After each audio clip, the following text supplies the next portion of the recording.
আমাদের কি দুর্ভাগ্যের শেষ হবে না? কে জানে। আমাদের এই দুর্ভাগা এই জাতির কবে যে মুক্তি হবে কে জানে।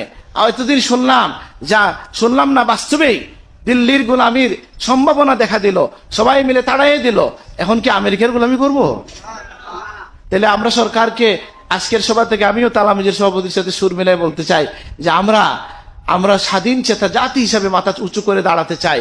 আপনারা আমাদেরকে কারো গোলাম বানাবেন না।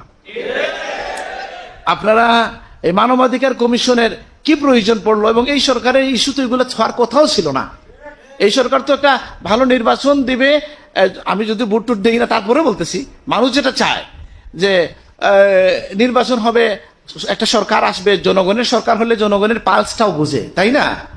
কারণ আপনি কে কোথা থেকে উড়ে এসে জুড়ে বসলেন, লোকজনও কম, লোক বলো তাদের আসলে কম, সব কথা হয়তো তার কাছে পৌঁছায় না। তো আমরা নসিহতের উদ্দেশ্যেই বলবো যে আমাদের এই জাতিকে নিয়ে আর যেন ছেলেমেলে খেলা না হয়। প্রত্যেকে তার ব্যক্তিগত জীবনে আমি সবাইকে অনুরোধ করব, ভাই মিছিল মিটিং এটা তো মাঝে মধ্যে করবেন, প্রতিদিন আল্লাহর কাছে হাত তুলেন না, দোয়া করেন না?